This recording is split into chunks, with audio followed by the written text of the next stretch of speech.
Ladies and gentlemen, welcome to the first seminar of the Asian American Engineer of the Year Speaker Series.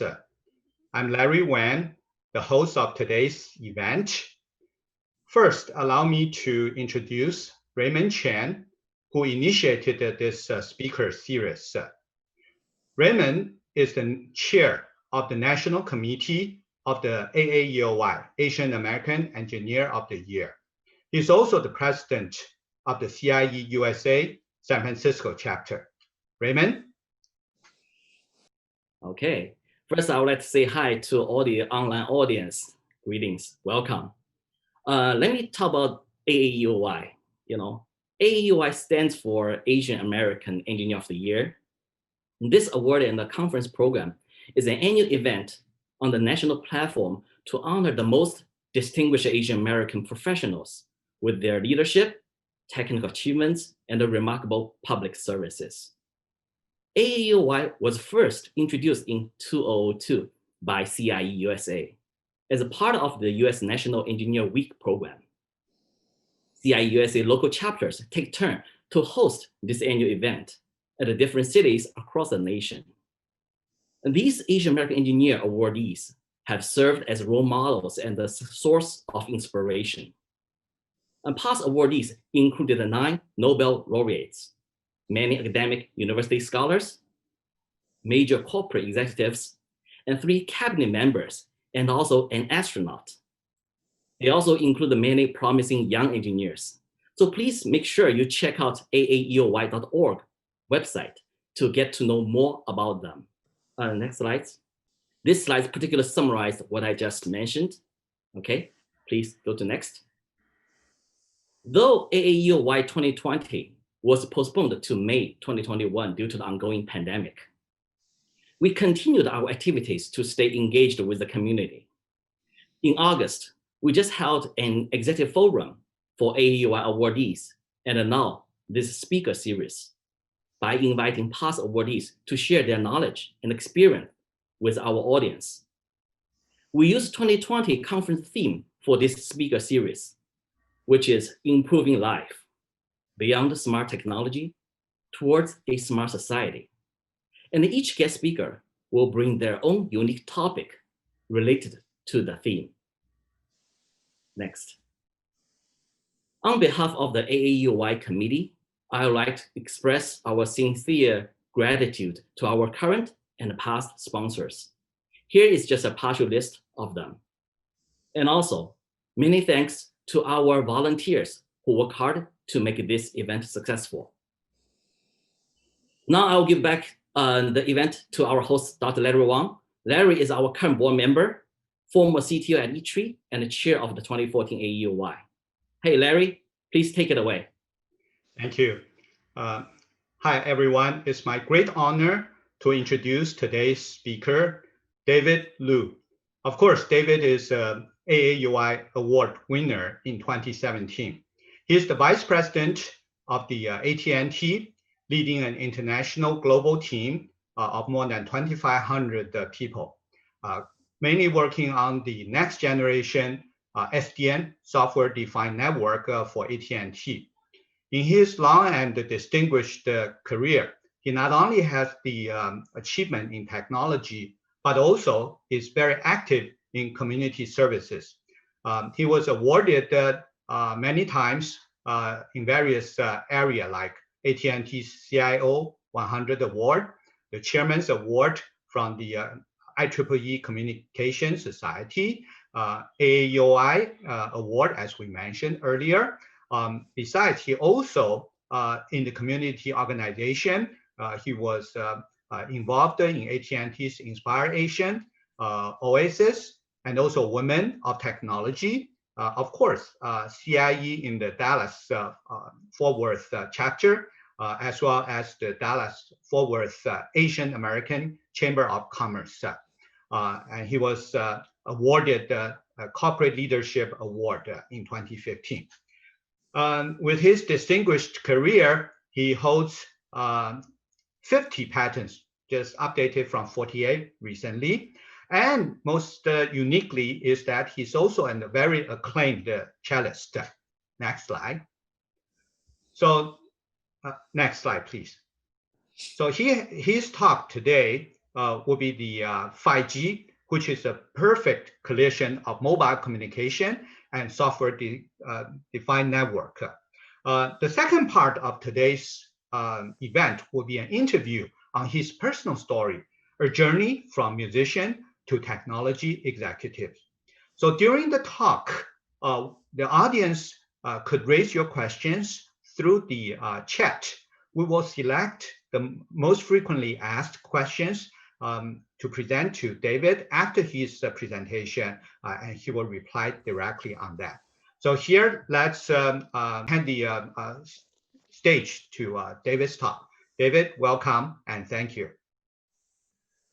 Thank you so much, Dr. Wang. Good evening, everyone. Thanks to Larry, to Raymond, Brian, and the other organizers of this event for your kind invitation and also the kind introduction. I'm both honored and very excited to be here with all of you tonight and talk about software-defined network and 5G, which is very dear to my heart and for my work. Larry give me a very quick, summarization of my career. But I'd like to say a few more things about myself. I am a proud American with Chinese heritage, a proud father of two wonderful young professionals and beautiful wife, a husband to a beautiful wife, an active community leader. I'm also a faithful Christian, a cellist, and I currently serve as Vice President of AT&T, responsible for network systems, analytics, and automation with over 2,500 people across the globe. So let's go to the next slides. Tonight, we will should cover 4 major segments this evening: the technology evolution, AT&T network transformation journey in the past decades, SDN and 5G network enablements and drivers, and briefly touch on the future of the industry, particularly in the area of 6G and beyond. So let's get started quickly. All right, now let's dive right into the technology evolution. Go to the next one, please. Let's look back at our human history from the earlier Stone Age, Bronze, and then Iron technology advances. It took mankind thousands of years. And then when we go to the 18th century, when we had the industry, the revolution, from steam engine to the invention of electricity, automobile, to the post-World War II, which is basically 1950s onwards, that we saw the exploration and explosion of economic and technology development, especially in computer and digital experiences as we speak. And now we are in the latest IoT evolution. The key is, if you look at the pace of the evolution, you should notice we're truly in a phase of revolution, then evolution. And the velocity of change in AI, nano, quantum computing, 5G, in wireless communication is really accelerating from thousands to hundreds, then to years. And even in many extreme cases, we see the development and acceleration of months, even in weeks and days. Okay, so this is really what we see quite amazingly unfolding in front of every one of us. Let's go to the next one, please. Now look back at the 21st century, the digital and the online experience, which changed drastically in the past decades. It is truly nothing short of amazing. If you think about a lot of things that today we live as like default, taking for granted, and a lot of things we listed here that in 10, 15, or 20 years ago, we just don't have all those things. And today, if you look at the online payments, a online digital experience, and the economy evolving around that, it's just quite amazing. Let's go to the next one. And then as we now take a quick look at what really enabled this rapid velocity of digital revolution. It is the software and the advancement of cloud computing made the biggest impact. Okay, so I assuming that maybe many of you are software engineers, maybe some of you are electrical engineers. It's okay that we later will touch base on how some of the really advancement of hardware technology is helping us, as well as a software technology is driving us. And hardware continue to evolve at a clip of multiple times. We all know the famous Moore's law, and later we'll talk about and touch on that. But the software really help us to really grow and accelerate exponentially. This is the industry where you see from a hardware-based architecture to software to cloud to a DevOps model we are all very familiar with. Okay, let's go to the next one. Now, I would like to turn to AT&T's network transformation journey in the past decades and share some of our experience, lessons learned, and our proud stories. Let's go to the next one, please.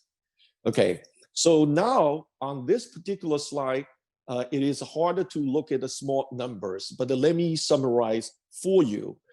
I am personally extremely proud to be part of the awesome AT&T family that innovates, invents, engineers, develops, and operates world's best, largest, and most reliable network. If you look at this millions of miles of fiber optical, the optical wavelength, and also the number of countries we have footprints, and also our core network transports more than the 400 plus petabytes of data on average business days. And later I will show you some comparison how we are rapidly moving along this line. And we still keep adding, and I just would like to also point out AT&T industry deployed industry, the worldwide, globally, the first 400G ultra fast, the optical network in the industry, in the world. So those are the things that you think about, that today, when we enjoy the mobile broadband, we go to 5G, you love the iPhone devices, you never know those things are happening within the AT&T network to make those things happen, as well as the other carriers, of course, right? Okay, let's go to the next one. So now then I would like to point to some of you. I give you some examples of from 2015 in our core backbone network, the IP traffic growth from about 114 petabytes to 2019's 274 petabytes. And by the way, 274 petabytes it equals to transport the content of Library of Congress over 1,000 times each day. And you can see that in 2020 plus, we already over to 423.5 petabytes recently. If you go to the next chart, I show you some of the very interesting data point. All right, let's go to the next. This one is a very interesting thing. Oftentimes people ask people from AT&T, other service providers, what does the current pandemic do for you? Well, guess what? Since February to March, you saw that on the left-hand side of this chart, the traffic volume just grew exponentially going up. Now in the summertime, it tanked just a little bit, not tank, it's just slowed down a little bit during the summer months. And in September, late August to September timeframe, it's taking off. This chart does not depict, actually, we recently see actually uptick from the peak in the center part of this chart. They are really mainly driven by the services you see on the right-hand side. Okay, let's go to the next chart, please. Okay, so this one, it describes, give you a simplistic view of what we call software-defined network and network functional virtualization. On the left-hand side, it is a traditional hardware-centric view. We used to work with all the equipment vendors to deliver custom built, custom designed hardware and software entirely integrated silo boxes on the left-hand side. If you needed to grow your network, you have to order more custom built hardware solutions. On the right-hand side is what you see as a software-defined network. It's disaggregated the hardware from the software. Not only we are pushing the hardware into commodity and commercially available platforms like Intel chips, the x86 architectures, the computing and the storage devices go into commercially available, low cost, very competitive hardware, and moving into a cloud. So you can grow not only vertically, you can grow scale horizontally, but everything is driven by a software overlay. So this one just gives you a simple example of seeing how that is evolving. Let's go to the next. Obviously, given the pace of traffic volume growth, the normal Moore's law for hardware and the hardware-based architecture will not be able to catch up, honestly. So what AT&T you see is that since 2014, we banked on a very aggressive schedule and roadmap to drive our network of functions into a software-based architecture. So in last 5 or 6 years, we already moved over 230 network functions into the software-based architecture. If you go to the next one, and our goal originally we announced in 2015 was by the end of 2019, we'll achieve more than 75% of our entire network functions, 75% virtualized. We actually delivered and achieved 76% at the end of last year. We continue to work with the industry. If you see the Wi-Fi hotspot services highlighted in the prior charts, the SD-WAN offer, it's very, very popular serving our enterprise customers. Some of the very, very large financial institutions, banks, they just sign up like hotcakes. And then you can also see the messaging, the mobile services across the board are enabled that. In addition to that, we did this elastic network with open source effort.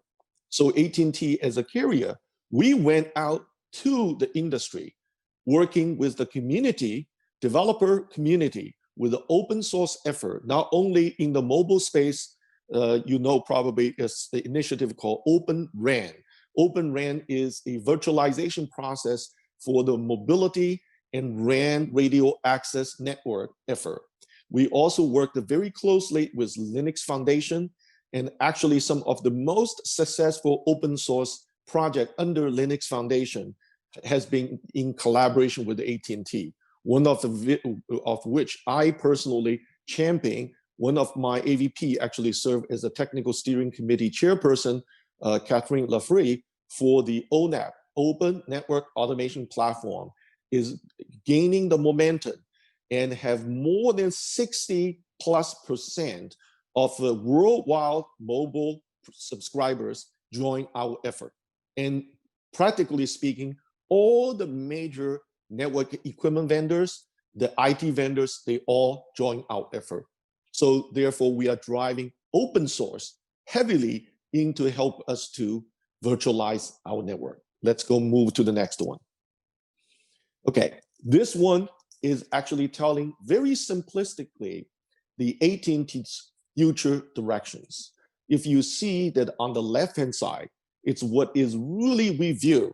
It's going to make a huge difference is that we extend our network footprint to the homes, the smart home, the smart premises for the businesses on the left-hand side. And then you have the last mile access, whether it's a super fast 5G network to the fiber broadband we build to the homes. This is the last mile access. AT&T is invest heavily into both 5G and as well as last mile fiber optic to your home and to many consumers across the country. All right, and then you see that we will continue to focus to virtualize the edge in our core network. And we intend to also leverage the hyperscalers public cloud or third-party clouds instead of the AT&T dedicated cloud to leverage their proximity in the location where we need it and the scale we need it, and obviously will be designed with AT&T's standard requirements of security, reliability, performance, latency, etc. We will use them as much as possible to leverage our build out. Okay, so it's a little bit more forward looking, but it is a part of our evolution path and journey from the past into the future. Let's go to the next. Now it's time to really focusing on giving you this kind of the background information. I like to focus and direct your attention to 5G, okay? And the key enablements and how SDN and 5G collide, okay? And this is a good collision because it's coming out with a collaboration, consolidation, integration, and making 5G really, truly amazing, okay? So let's go to the next one. All right, so what is 5G? A lot of people saying, what is 5G? Well, it's simply said, it's a 5th generation of wireless communication. Or other people can say, it simply is the 3GPP standard version 16 plus, because 15 prior is all 3G, 4G, LTE standards. And version 16 is began to really tackle the requirements, the standards of 5G network. But really what we think about 5G is that we have to keep in mind a few things: faster in speed, lower in latency, and hyper connectivities, which means also the bandwidth and the spectrums we needed to support, and the edge computing, which means also we are driving 5G, the huge volume of going through the access network. And therefore you oftentimes hear the mobility radio access network. There is a terminology called backhaul. And nowadays you talk about front haul. Why? Because it goes directly into a cloud and combine the processing power of those radio units in a cloud, in an edge cloud, right? So that is what is a 5G. So therefore, you can see by definition, 5G has very, very specific hardware advancement. And I will point out, later touch on a number of hardware-focused 5G technology to make it great. But fundamentally, the intrinsic capability of 5G is driven by the software-defined network concept, all right? So let's go to the next one. Let's dive into a little more detail.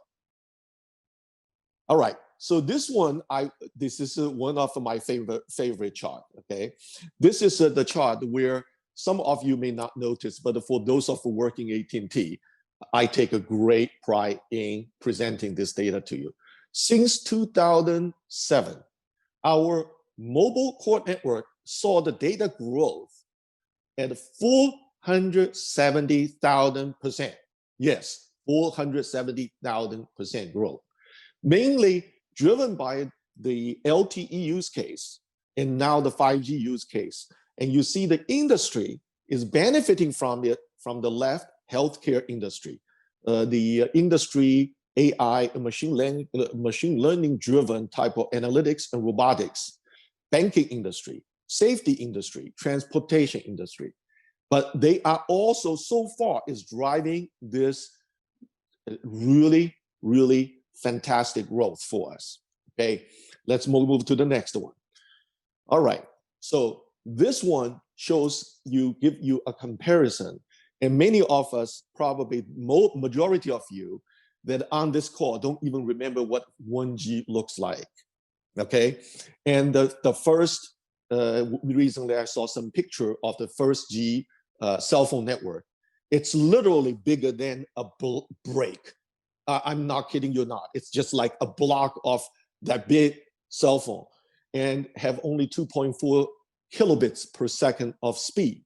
And then if you look at the 2G and you look at the 3G, you look at the 4G and the 5G, and from the 4G LTE Ultra Plus that can actually in AT&T can help us to deliver 50 to 80 megabits per second download speed, and moving into 5G, which offers a speed in the gigabit range. So it's a quite uptake of this technology, right? In addition, I would like to also point out to all of you, AT&T has actually invested in last 5 years about over $135 billion. Yes, it's a big B. We are one of the largest private investor, just only second to the US government. And we threw into the US infrastructure in an unprecedented pace. And we are providing the infrastructure for this great nation. Okay, let's go to the next one, please. All right, now this is what I like to point to you about the 5G is regarding to the 5G use case. It is different from the 4G LTE, mainly driven by the consumer demand. They want more bandwidth, they want to faster applications, and they want to do mobile broadband. Upgrade from the 3G because 3G doesn't offer fast enough experience for them. This time, for the 5G, actually it's turning around a little bit. The industry which drives us to move forward, it has been largely enterprise businesses. Now, the consumer will benefit from all those services, but the business is leveraging those 5G capabilities, the super high speed, the extremely low latencies. Those are the capabilities not available in LTE, now opens a whole range of the opportunities for all the businesses alike. So you can see that now it delivers what? First is massive device connectivities because the bandwidth, it's bigger. Ultra low latency, it moves from seconds of the latency to the current second, like 5 to 10 less milliseconds of the latency. And also ultra reliable because the way that we design the 5G network and the software components and the self-healing nature of such a network slicing capabilities, et cetera, all help us to build much better, reliable network, better capacity, high speeds, and data-driven insights. A lot of the capability is built right into the network itself. So let's move on to the next one. Let's see one of the prime use case I love. Okay, I tell you later a reason why I love this. Okay, this is a driverless car. It's probably someone made up this picture, but honestly, I personally believe it's within sight, within the horizon, we'll see driverless car in our generation.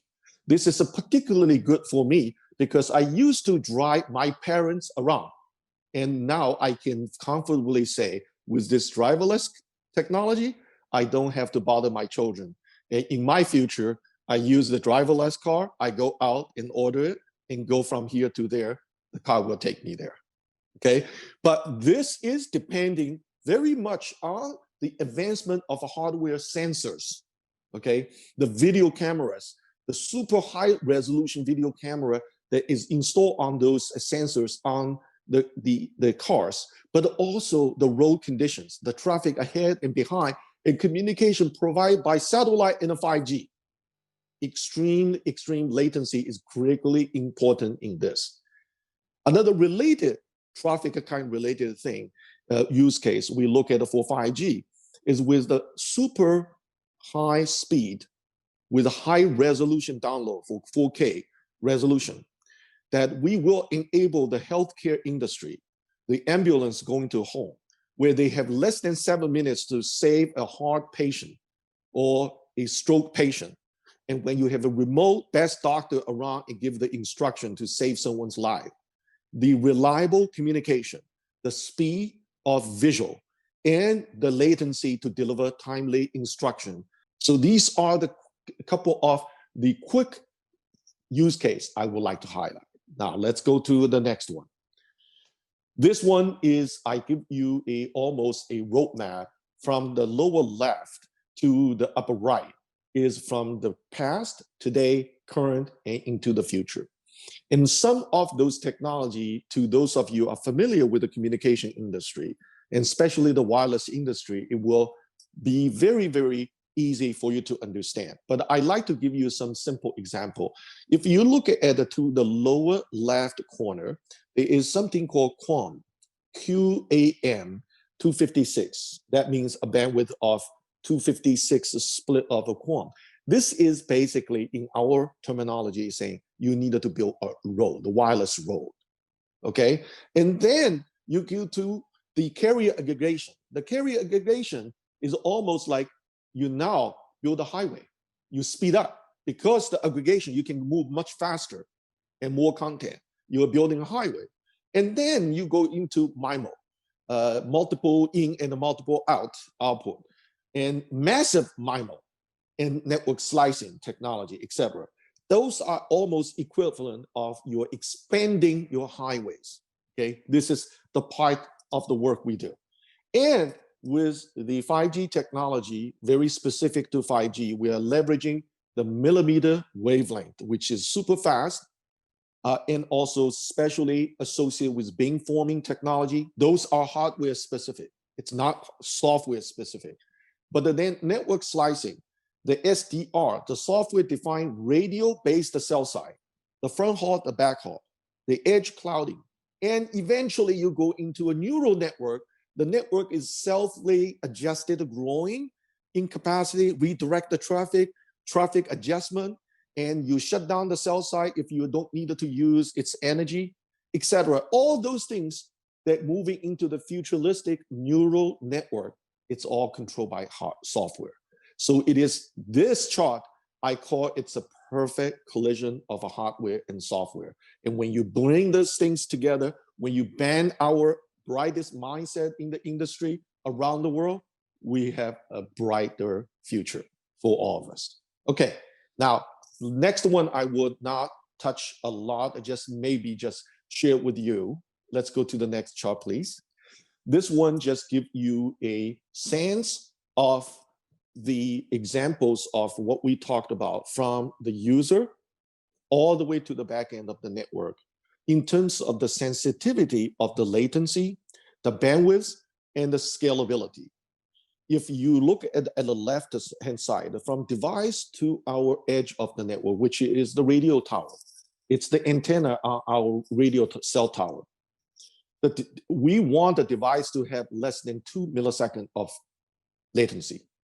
Last mile will have less than 5 milliseconds, and access with 1 to 3 milliseconds. In edge computing, they're between 5 to 20 milliseconds because they go through a larger infrastructure. In backbone, it's a little bit slower, but it's okay because at that point of time, you're coming into the network. And then also in the non-accelerated processing parts of the network, it's run about 50 milliseconds. And if you look at the core network, most of the carriers, you only have one 5G core network. AT&T is aggressively deploying and making sure our core mobile network is giving the speed and the capacity and the scalability for it, right? And if you move to the left, you begin to have thousands, maybe 10,000s of edge versus millions of the end devices and users. So this is the industry landscaping we are supporting. I would like to move on to the next one, help you to capture that concept in a very simplistic 6-way match. Very simply puts it, on the leftmost, you see the yellow box. The yellow box is what? Is the device and users. And in the middle of this orange box, it's the spectrum. These are all the physical elements.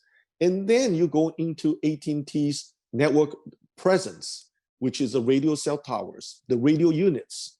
And then you go into the backhaul, front haul, going into edge computing cloud, edge cloud computing devices and facilities, let's say this way. And then you move into the core. And then you have in cloud to provide all the services, the applications. So if you list about 1, 2, 3, 4, 5, 6, That's what we call a 6-week match. You needed to have all 6 to coming together to work. And that is why, if you go to the next chart, that we describe the 5G ecosystem. The importance is it's no longer a single technology. It's the total end-to-end ecosystem, from hardware to software to application to device manufacturer. And used to be in our network business, we're only talking about carriers and vendors. But today, we work with device manufacturers. We work with vendors. We work with service providers around the world. That we drive the standards. AT&T very proudly to be the first one complete mobile 5G phone calls in United States, the very first one 2 years ago. Okay, and we are finishing our initial 5G nationwide deployment in the summertime. And so those are the infrastructure, but for the entire 5G to work and deliver the financial benefit for the investors, for consumer like us alike, that you really need all the people listed on this chart: the application developers, the contents, the businesses, the device manufacturers, the network infrastructure from the vendors initiating or create those devices, and the operator integrates them together. And then on top of that, we needed to operate such a network. It's a highest reliability, availability, security for the consumers and business alike. That is really the enablement of 5G ecosystem. So with that, I would like to very quickly turn our attention to the following several charts. Let's go to the next one. You will ask me this question. We haven't finished talking about 5G yet. There's still a lot probably to be learned, to be gained from 5G. Why we're talking about 6G? Guess what? There are academias and also industry forming task team began to look at the 6G and beyond. So let's take a look at what 6G might mean to us. I don't mean to cover a lot of detail in 6G, but to kind of give you a round or clockwise. Let's start with the top left: extreme high data rate and capacities. So this is not talking about gigabits per second speed. Now we're talking about greater than 100 gigabit speed. Okay, so that's the first thing. Then you go to the right-hand side, the box labeled as 2. Extreme low latency. We want to go drive less than 1 millisecond. Okay, so this from current 5 to 10 milliseconds speed between the device coming into our radio, into our network, about 5 to 10 milliseconds. We want to drive less than 1 milliseconds. And extreme high reliability. This will be built as a part of the 6G standards. Extreme massive connectivities. Okay, those are the devices with 10 meter per kilometers and square kilometers in density, and drive those things in a very massive way. And extreme low energy and cost. And I don't know if any of you have seen the radio units and the power cable connecting to it. Those radio units consume tremendous amount of electricity. AT&T have an open commitment by 2035, we go all green, because we are working diligently to drive down our costs and also be very, very responsible for the community and drive the green. And we are working with a number of wind farms in the United States to bring in those energies. And this, in the mobility space, especially the radio tower, they do consume a lot of power. So therefore, the cables are very, very thick and drives a lot of power through the radio unit on the cell tower. We would like to see the 6G to make some breakthrough on both the cost to maintain as well as the energy cost. And then extreme coverage. We know some of the shortfall of millimeter wavelength 5G in terms of the distance of the coverage. And the beamforming technology basically does not go penetrate because the short millimeter wavelength does not, in using the beamforming technology, does not go very far, plus does not go through walls well. In 6G, we are looking at the technologies, how we can overcome that particular issue. With the 6G, a lot of the smart mind already working on it and taking the lessons learned from the 5G deployment, implementation, user experience. What we will see is the acceleration around the world and the healthy global competition moving from 5G to 6G. Okay, so finally, I would like to just go to the next chart to finish today's and wrap up in no better way than the famous quote from Thomas Edison. It says, there is a way to do it better, find it. And I find this is particularly true to all the engineers on this call. And this is what we do. If there is a better way, we'll find it, okay? And I want to just say at the end of this talk, it offer my sincere thanks for your patience, listen to me to present some of the information and our AT&T's experience in our journey, but also would like to wish many of you all the best for your career, whichever that may be, the path for hardware, software, the integration of the two. But I know that California represents some of the best innovation entrepreneurship in the world. So all the best. Wish you all the best. Thank you very much. Yes, thanks, David, for this wonderful presentation. And you could also see on your screen, under the thanks is David's email. So we'll start presenting the questions from the audience. If we run out of the time and you still have the questions, you certainly can reach David through the email. So David, we have several questions here. The first question raised from the audience is about the network security, the concern on the 5G, especially like a lot of the front-end IoT devices and so forth. What's AT&T's approach here? AT&T actually is proud of presenting its best, most secure network in the industry. As a matter of fact, if you look at the in the past, there are reports of business, Sony, Target, some of the breach of the major corporate data, and some of the breach of the security breaking that actually malicious software that destroy all the data and they don't even have backups. You know this, right, in the industry. So security is a very, very critical element of the 5G.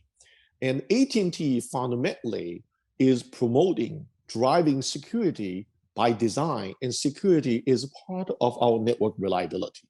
So in other words, traditionally, people think about network reliability is the uptime.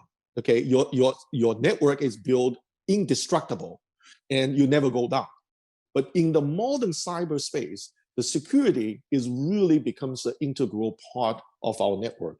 We're implementing software technology, we're implementing hardware technology, we are implementing security protocols right into the device themselves. So it's a multi-facet approach. In the industry, there is a quote called zero trust security. What does that mean? You never trust anybody. So it is odd. It's a bad terminology called zero trust. You know, later we will talk about our team collaboration. We want to build the trust about each other. But in the network security space, really we are promoting, and along with many of our partners in the industry, what we call zero trust security with enterprise business, with vendors, IT vendors, the equipment vendors, and ourselves.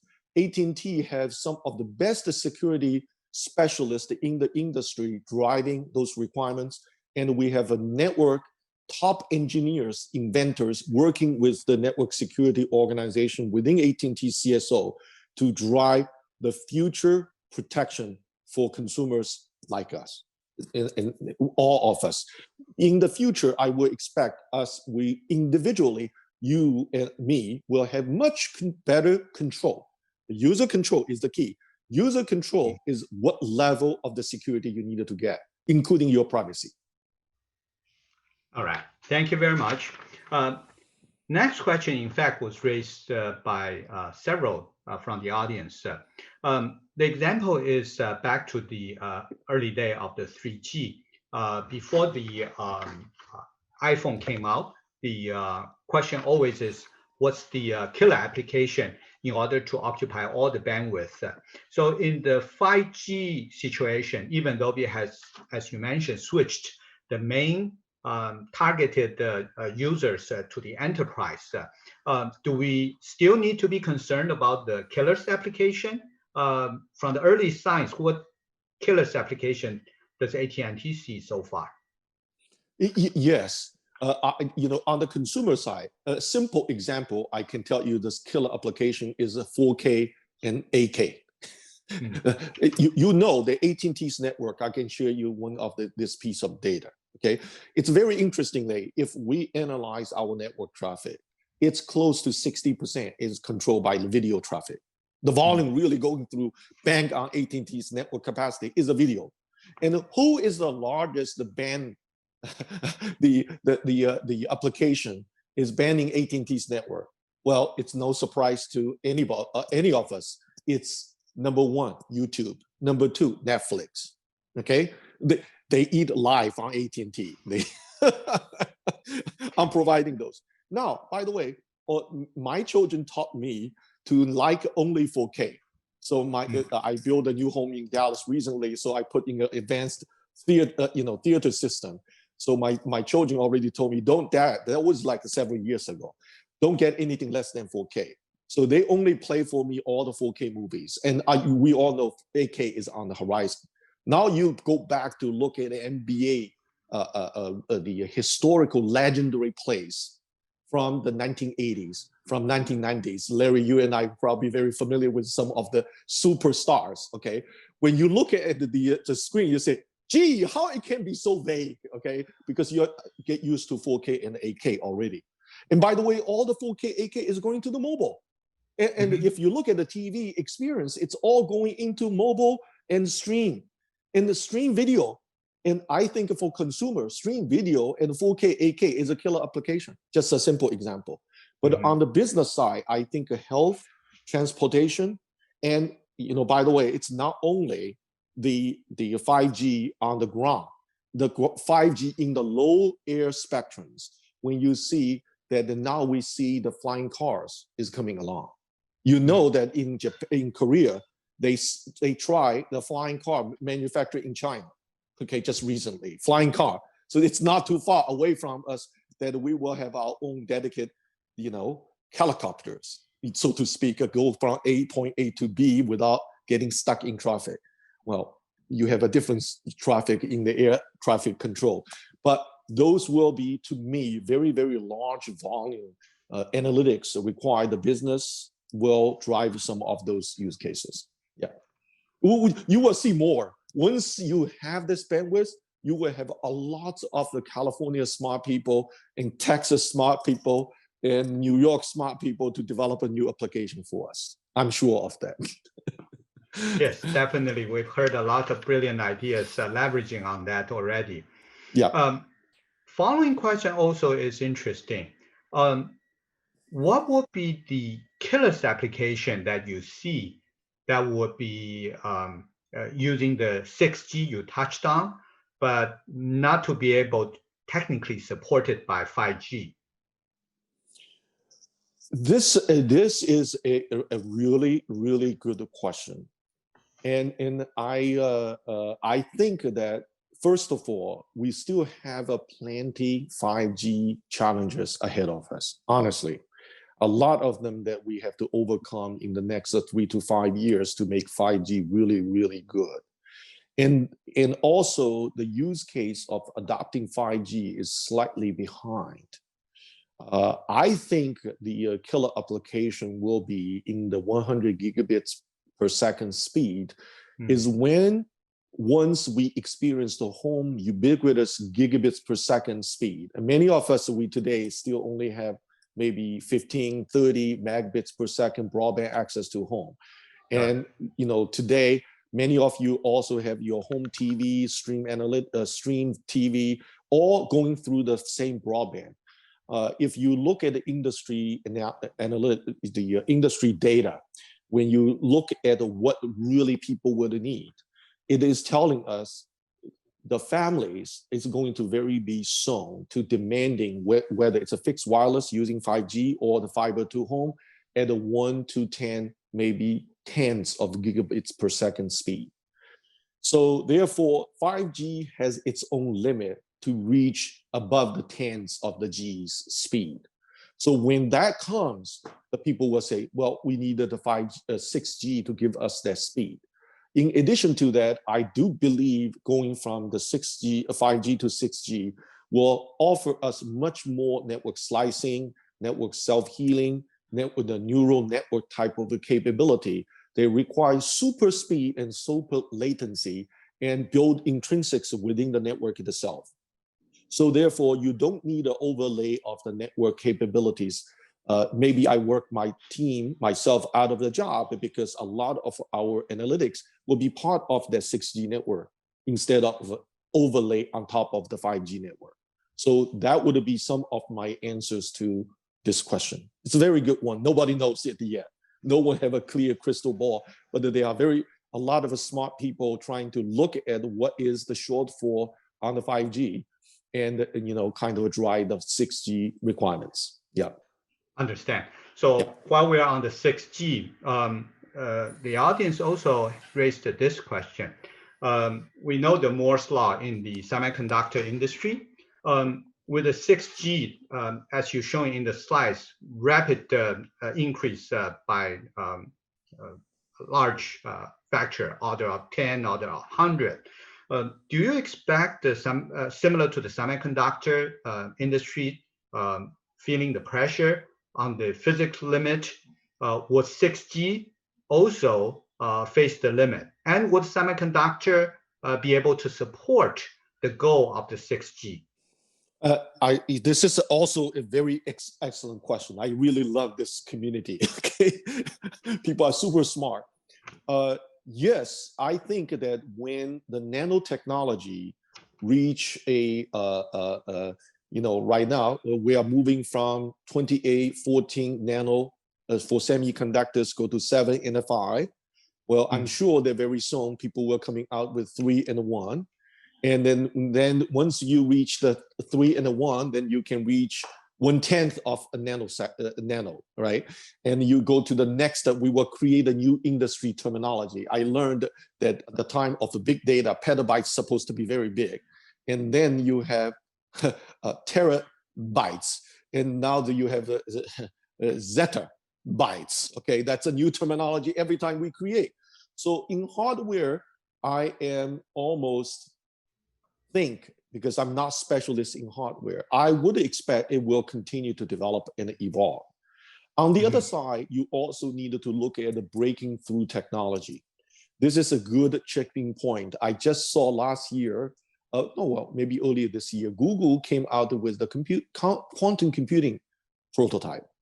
And for those of you who have Chinese background, you also noticed this week, one of the Chinese, the science technology university in Hefei, China, just announced they did a 76 photonics, the quantum computing called 九章, 9 chapter, representing the Asian Chinese mathematics book called 九章, the name after that. If you look at the speed of this quantum computing, if it can be realized, it will truly give you, breakthrough.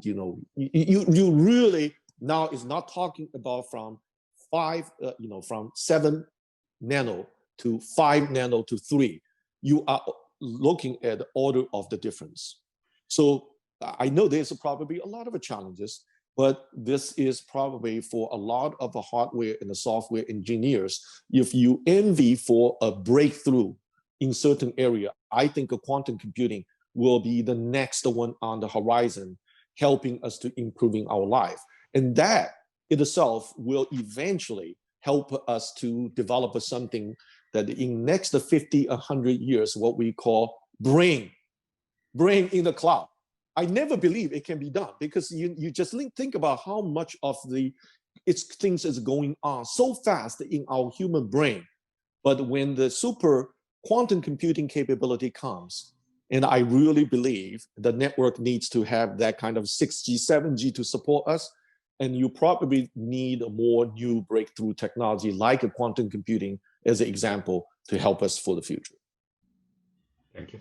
The next question also is related to the integration of the SDN and the fundamental hardware side.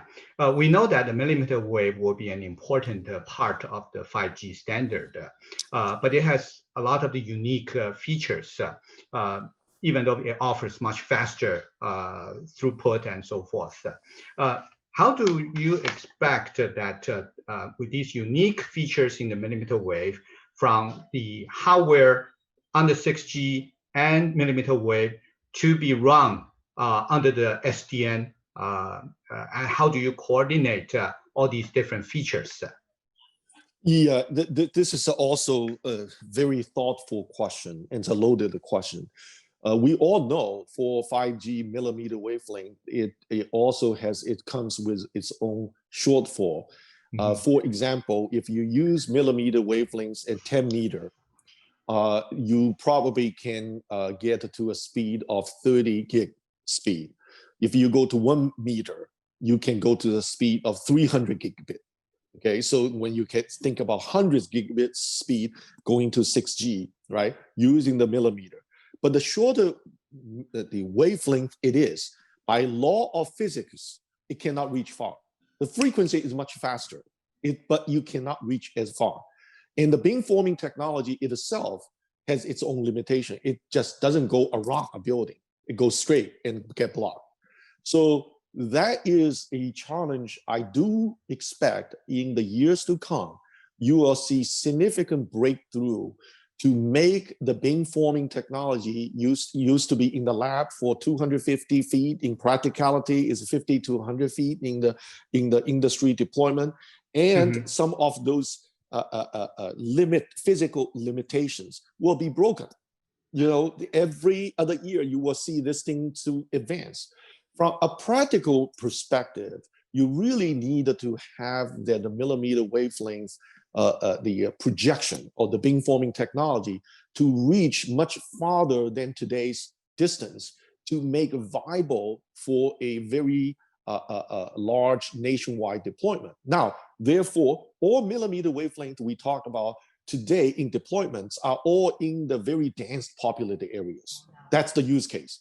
In such as, for example, in a very crowded stadium, in a hospital, everyone is in there, in a mall, in a sports bar, very large sports bar. A lot of people are doing a lot of things, but the distance is not great, but yet the demand for the super high speed is right there. So a lot of a use case drive the millimeter wavelength technology deployment, all carriers alike, that we are really focusing on very highly populated, densely populated areas to drive the millimeter wavelength. But fundamentally, I also believe the 5G, the millimeter wavelength technology will advance. In addition, I think that industry also is developing additional technology, such as the wavelength sharing. So in the same wavelength that you can have 4G and the 5G coexist.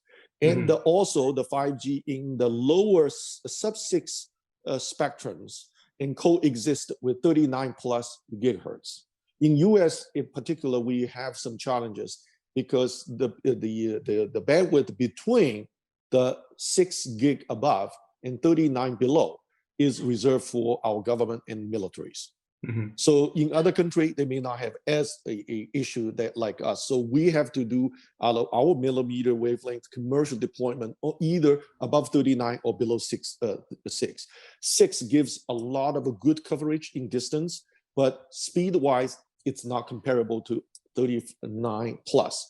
But personally, I believe the combination of the integration of the two bandwidth together working for people, so therefore the coverage is better for distance, but the speed is a little lower for applications where you are within the proximity of very dense areas you want a super fast speed of applications. Then the device itself, the network we build, will automatically help you to integrate those things together. All right. Allow us asking you one last technical question before we move in to the interview session. Sure. Naturally, from the old AMS analog phone to now 5G and talking about future in 6G, the cost for development in each new generation probably rises very rapidly, probably exponentially. So the audience asked the question, how would the 10 years timeline be extended in order to recover the investment? Or the market will be able to support itself? What's your initial view on this one from the early trend you can see? Yeah, so that's a very interesting question. Again, it's a very thoughtful. I appreciate this type of question. My simple answer to this is yes. For business, we heavily invest into the new technology. We need to have a way to recover it. It's just same as we made a huge investment into 4G LTE network, we needed to recover the investment, right? It normally takes more than 10 years. But the interesting thing is that if you look at the 5G, there is a early adopters. We are, the other carriers, AT&T, we felt we are leading in the industry to drive the 5G deployment, as well as we are driving the software-defined network. And keep in mind, the software-defined network, the combination of 5G and software-defined network actually lowers the network deployment cost. Because it used to be LTE, everything is custom made, including the hardware. The chips are, specially designed. So it is a much higher cost for the vendor to provide to AT&T, much more expensive for AT&T to purchase and deploy. So when we go to from the LTE to 5G, we expect actually from a capital investment point of view, we are trending it down to support much higher volume growth instead of following the trajectory. And that's precisely the reason we have to go to software-defined network, because this is leading the way to lower our hardware cost to using commercialized software. AT&T actually worked with the industry vendor leaders initially. Some of the vendors, they are reluctant to adopt this because they felt that is breaking their business. But actually right now that we see a lot of good success, the vendors are onboarding that completely. They are sharing good stories with AT&T, not only the project that we are successfully deploying our core network in our edge network for using the software and the commercialized hardware, is they themselves are gaining more business. Guess what? More enterprise, more other service provider went to them wanting that new solution for them, because we are all facing the same challenges. So they partner with AT&T, felt it was a little bit creative, a little bit of venturous, but now they see really great forecast for coming back. So the bottom line is that actually it's the key of today's talk. The software-defined network combined with the 5G and a lot of our hardware advancement will help us to contain the cost. But in terms of recovery of the investment, it's still a major challenge. All service providers like AT&T, we have to worry about, and we have to work. All right. Yes. Thank you so much, David, for this wonderful presentation and answer the questions. There are still several questions from the audience we're not able to cover. So please do reach out to David through his email. Now we need to switch to the second part of the event, which is the interview by one of the veteran journalists, Michelle Chen, in Silicon Valley. So Michelle, let's hand it off to you. She will cover the personal story, the journey from musician to a technology executive. Michelle, the floor is yours. Thank you, Larry. Hi, everyone. Hi, David. Hi, Michelle. Hi, I really enjoy your talk. It's very informative. And thank you. Yeah, and now let's touch more on the soft side of you, more your personal journey. So my first question will be, since you have been serving in several different leadership roles at AT&T, can you share with us one example or a time when you overcame a big challenge? Yeah, thank you for that question. It's a very good question again. It's a very thoughtful question too. Let me think about this, because it's very hard to say there's only one big challenge. It's almost like every day when I come to work, it's a big challenge, and that sometimes unsurmountable challenges. But let me think about, maybe I summarize, give you maybe a couple of examples, maybe three, but short ones, examples. The first challenge that we all facing is a collaboration. And the collaboration is like a key in the industry, but we all will have to deal with one thing, is how to working in a team environment while you demonstrate your leadership without upsetting the collaboration spirit. So in other words, you want to move faster, you demonstrate your capability, but the people thinking you are either going too fast, or they cannot follow you, or you are being recognized as a leader. How about them? So, actually, this is a good example in early part of my Bell Lab career. I one time moved into an organization after 2.5 years in AT&T. So I was with a team of the member of technical staffs. I was the youngest one. I was the one that was least of experience. But unfortunately, my boss, based on a DMTS on my group, a distinguished technical staff, after we worked together for 3 months, she resigned as a team lead. She told my boss, she said, you should have named David as a leader. My boss, I appreciate very much, had the guts to overrule other senior people in the group, saying, David, you be the leader for the group.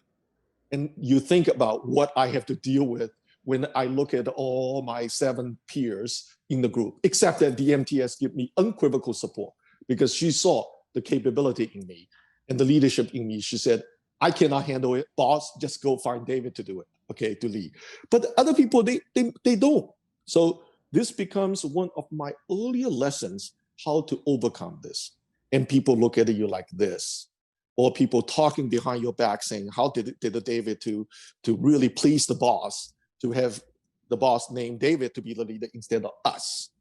And it is a big challenge. And I tell you a couple of my things. First is you open your hearts to everyone. Honesty, respect, transparency, and working extremely hard. I still remember the time when I give out the assignments and nobody wants to, the toughest one that nobody wants, it always landed on my lap. And I do it. I demonstrate it. And not only that, sharing the credit and sharing the team accomplishment. It present as a team accomplishment instead of, David, I am the leader, I go talk to the bosses. That really eventually winning, not only that group, but the winning a large group, other people, they will talk among the groups. The second big example is that you may run into people stabbing on your back.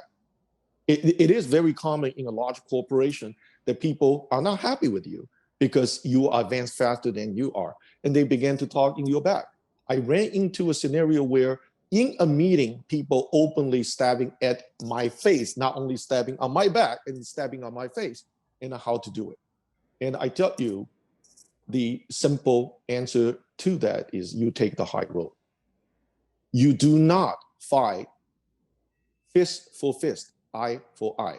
And I tell you, my Christian faith helped me in this particular case a great deal, to be patient and don't fight back. If someone give you a fist, I don't give them back a fist, okay? And so take the high road, and then eventually you win people's heart. Even those that stepping on your back, stepping in your face, I eventually win every one of them in AT&T. And then finally is a tough one I experienced almost throughout my career, and especially in AT&T, that when we have force reductions, how do you do it? I have a lot of personal friends, a lot of people I know dearly. I know their work. And how do you cut between, as a manager, a leader of the organization, I do not play favoritism on a small group of people I know dearly, but yet do very, very fairly across the organization with the transparency, and also try to protect the organization with all my heart. It's hard. It is extremely hard. I don't have a fixed answer to all of you if you have to coming into this decision. But I think also, again, the honesty, the transparency, your openness, you tell the story as is, all this helps me. Whoa. So what do you think makes you a good leader? You mentioned a few matters. So what do you think? I think that as a good corporate leader, especially like Asian Americans, you have to look at what you can do technically.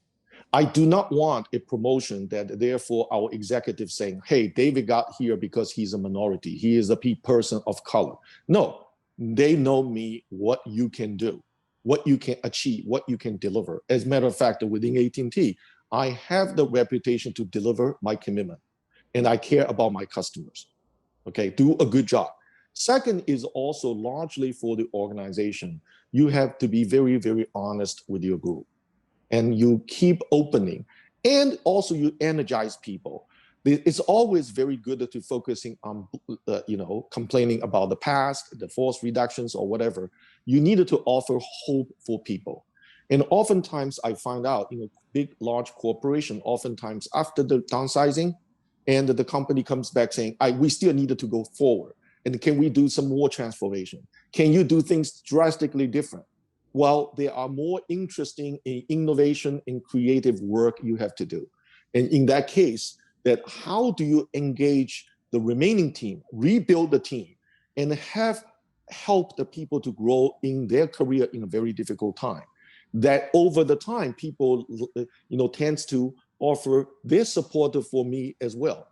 And I tell you, part of my career that I felt is best is not coming the praises from my CEO or from my team, okay? And I did receive a one-time compliment from my current CEO of AT&T. And when we present the project, when we finished, he just said one thing. He said, he actually did not take my words entirely for it. He turned around to the operational partner. They have to validate my output. And after he gave a resounding confirmation of how great that group is, he turned around, he said, this is a classical textbook execution. That's good, right? But I can tell you, the best compliment for my own leadership is one time when I was just a Bell Lab first level supervisor. And a 30+ year Bell Lab member of technical staff who participate in many of the earlier days of the AT&T invention, including the first generation laser technology.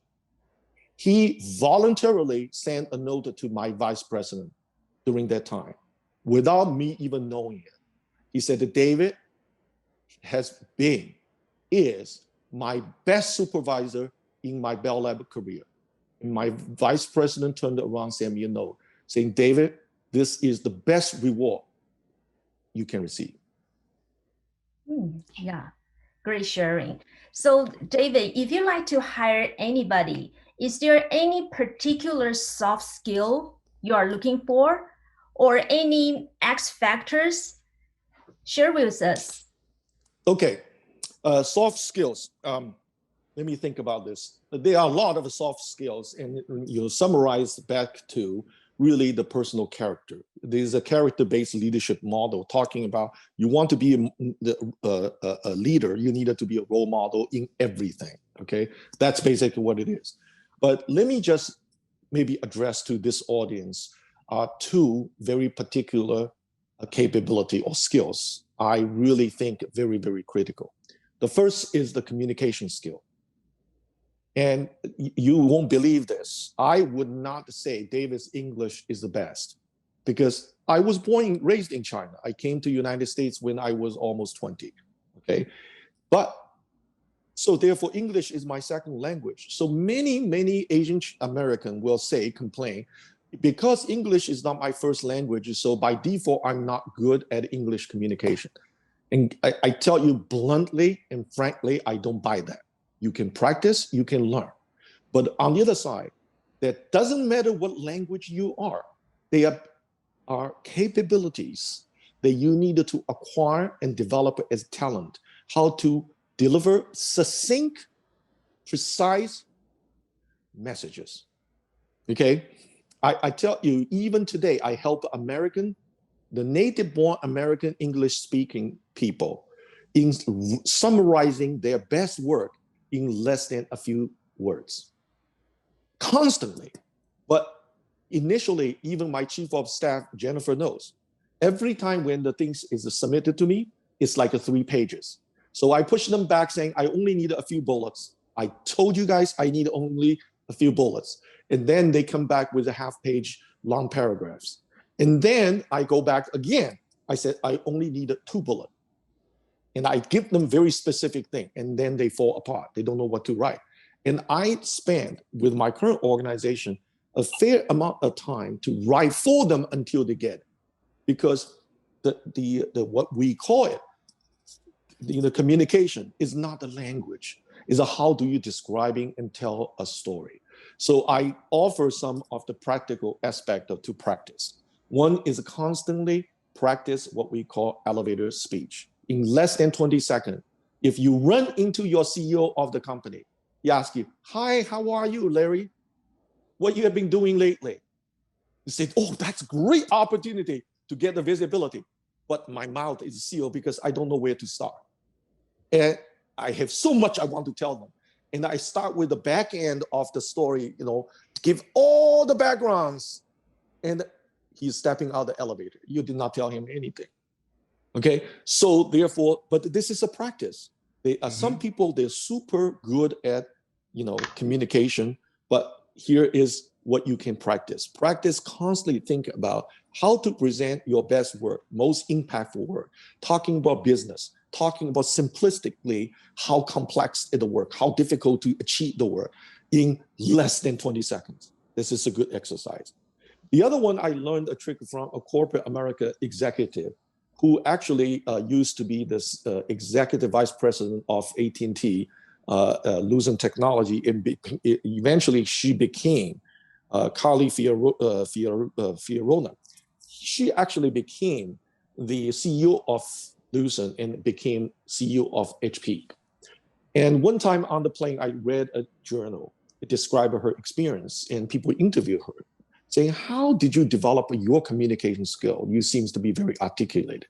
She shared a story. She said that from middle school on, every book she read, she always write a half-page summary. I know many of you on the call, you do a lot of reading, studying on yourself.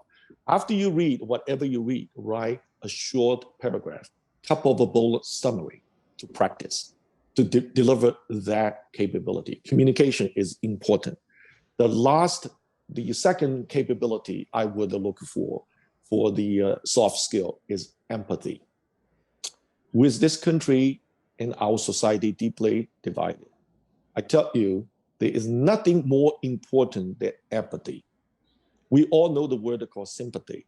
We also know the word called compassion. But very few people talk about empathy. The standard definition, I won't quote for you, but I love a quote once I learned. It says, hear from the ears of others. See the things from the eyes of others. Feel things from the hearts of others. In other words, you put yourself into someone else's shoe and seeking for understanding.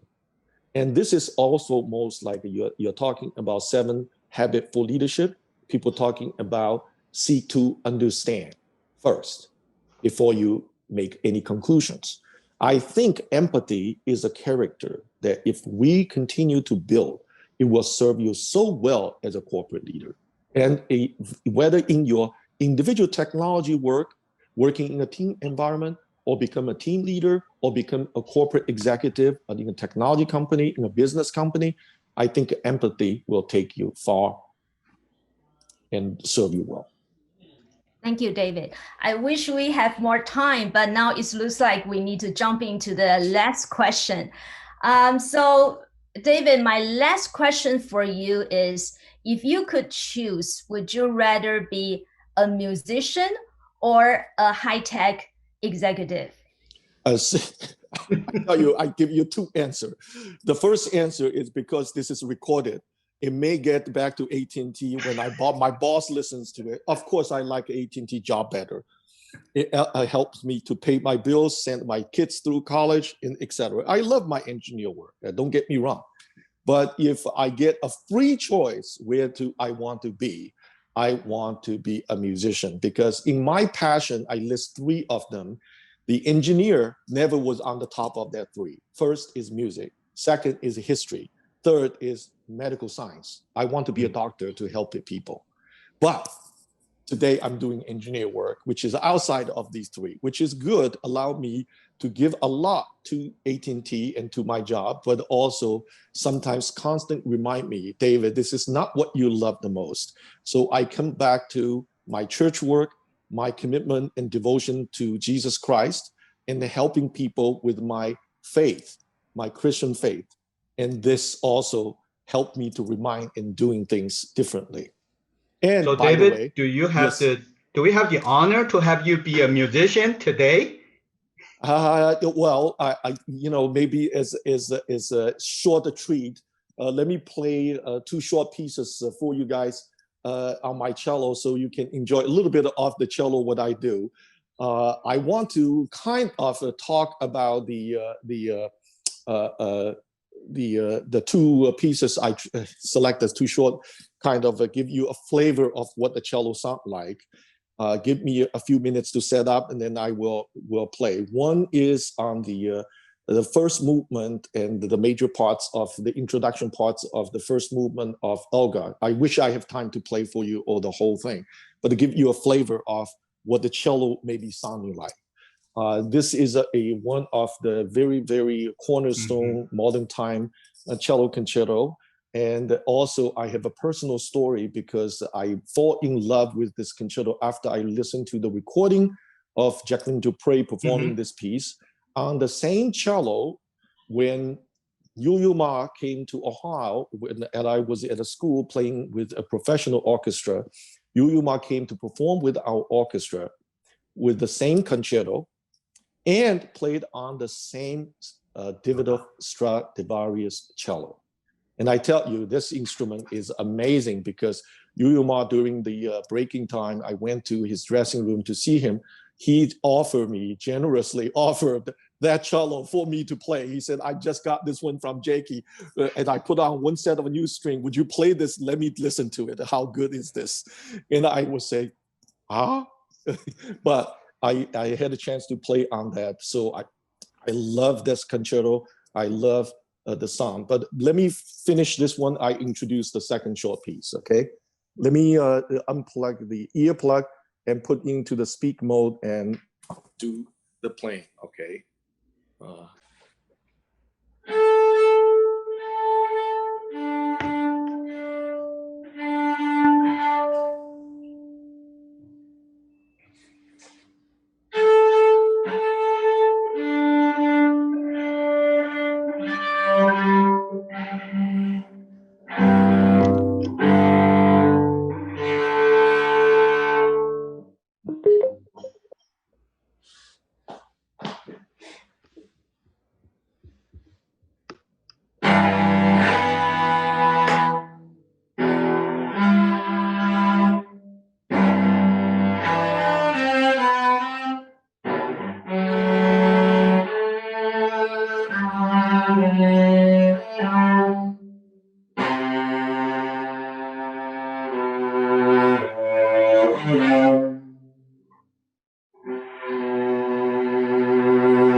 Bravo.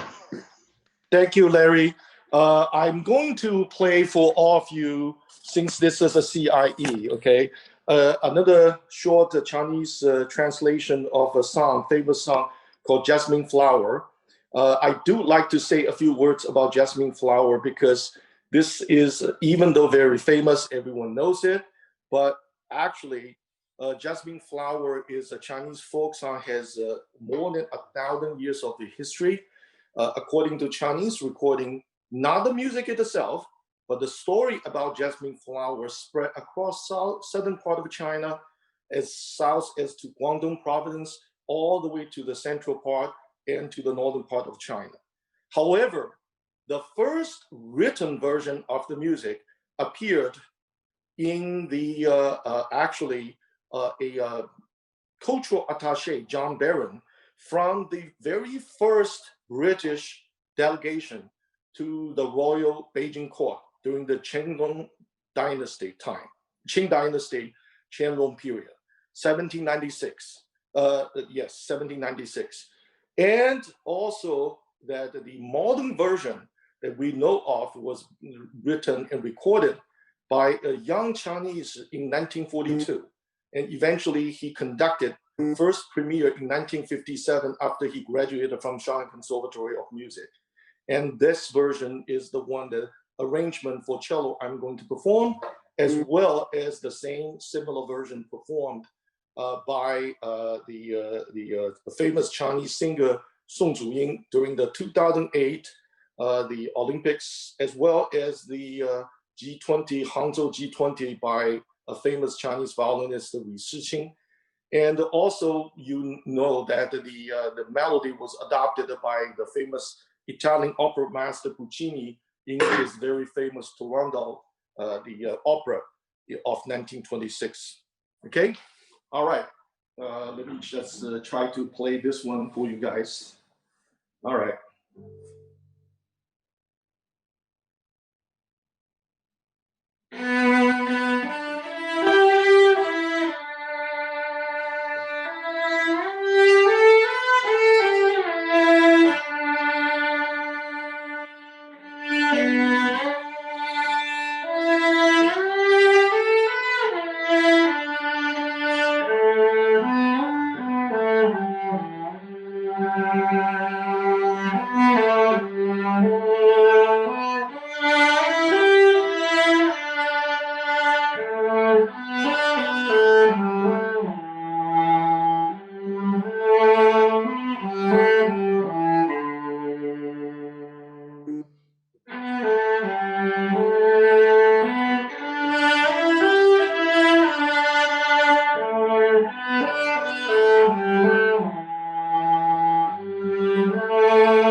tonight is such a treat, not only to our intelligence, but also to our heart.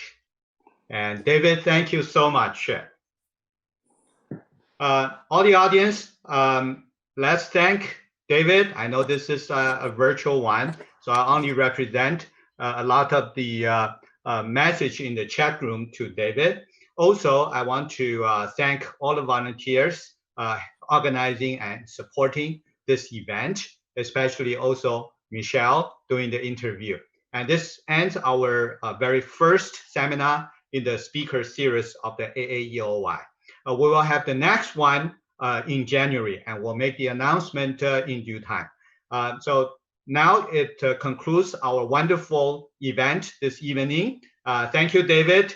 Looking forward to another event, a music event with you sometime down the road soon.